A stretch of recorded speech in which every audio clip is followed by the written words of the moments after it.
mener un combat. Toute notre vie n'est faite que de luttes intérieures ou extérieures, souvent pacifiques d'ailleurs, Dieu merci, mais de lutte quand même. C'est-à-dire que nous devons de lutter contre nos mauvais penchants, nos mauvaises habitudes. Quelquefois, à Dieu ne plaise, nous avons des ennemis vers lesquels nous devons lutter. Mais en réalité, mener un combat, c'est avant tout un combat spirituel. D'ailleurs, la paracha que nous allons lire cette semaine, eh bien, l'Ech Lecha en est l'illustration la plus complète. D'abord, Abraham se doit de quitter tout, de changer de logiciel, de tout remettre à plat sur l'injonction divine, et ce qu'il accomplit sans aucun état d'âme. Et puis après, lorsque son neveu Lot est fait prisonnier lors d'une guerre qui oppose les 4 aux 5 rois, eh bien, on vient d'avertir que son neveu a été fait prisonnier. Et le verset nous dit la chose suivante: Vaishma Abraham kinishba achiv, vayarek et hanichav. Abraham a entendu que son frère, le fils de son frère, a été fait prisonnier, qu'il est captif. Il a armé ses fidèles. Les commentateurs doivent nous dire, mais en quoi les a-t-il armés? Alors, la Gemara dans Nedarim, en 32a, nous dit qu'au nom de Rab, qu'il les a armés avec la Torah. Et c'est ce que d'ailleurs Rashi explique, il leur a appris la Torah comme quelqu'un qui, verse d'un ustensile à l'autre. Armé, c'est Léaharik, c'est aussi verser d'un ustensile à un autre. Eh bien, il leur a appris la Torah.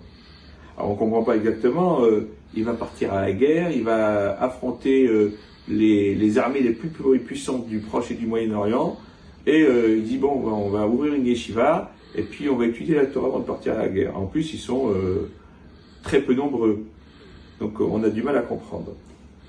Et les Chachamim nous disent que Shma Tata Ba'etiluta, que pour l'étude de la Torah, on a besoin de calme, c'est-à-dire de tranquillité. Alors il a dit, on va se poser, on va étudier tranquillement, et après on va partir à la guerre. Alors pour comprendre ce qui s'est passé, eh ben, il faut se référer à un passage célèbre du Talmud dans Megillah en 3a, où il nous dit que lorsque Josué a conquis la terre d'Israël, à un moment donné, il y a un ange qui lui est apparu. Et que lui a dit cet ange, ce malach? Hier, vous avez négligé l'offrande quotidienne du soir, de l'après-midi, Tamid Shel Ben Arbaim, et aujourd'hui, vous avez négligé l'étude de la Torah. Alors Yoshua, Josué lui dit, mais alors tu es venu pour lequel des deux? Il dit sur Ata Bati, c'est sur celui d'aujourd'hui, sur l'étude de la Torah. Et le commentateur de dire, en vérité, aujourd'hui, vous auriez dû étudier la Torah avant de partir à la guerre. Vous avez fauté. On ne peut pas négliger, on ne peut pas laisser une journée passer sans étude de la Torah. Ce n'est pas possible. Alors, de suite, eh bien évidemment, les choses se sont passées ainsi. Et Abraham Avinu, notre ancêtre Abraham, lorsqu'il est sorti avec sa petite troupe contre les 4 rois, il ne pouvait pas vaincre de manière naturelle, il avait besoin d'un miracle.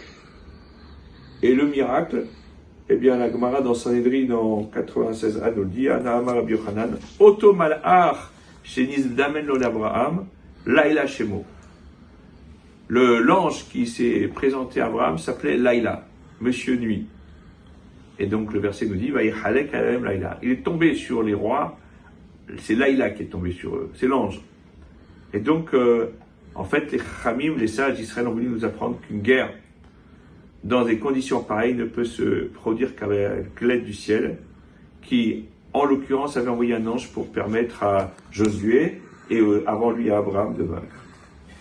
Et en fait, lorsqu'Abraham a cherché les mérites nécessaires pour mener la guerre, eh bien, il s'est dit, le mérite le plus important qu'on puisse avoir, c'est l'étude de la Torah. Et donc, on en revient toujours aux fondamentaux. C'est par la Torah et pour la Torah, et grâce à la Torah, que le peuple juif vit et survit et traverse toutes les épreuves, tous les exils, toutes les souffrances qu'il a pu traverser depuis des milliers d'années.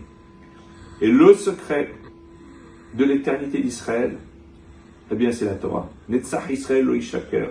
L'éternité d'Israël ne mentira jamais. Ça fait référence à Dieu.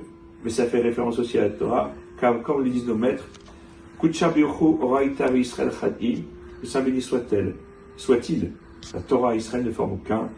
Arrivons à reformer ce triptyque unique, et grâce à cela, eh bien, nous traverserons tout, et nous aurons une vie lumineuse qui nous éclairera, nous et toutes les nations du monde. Shabbat Shalom.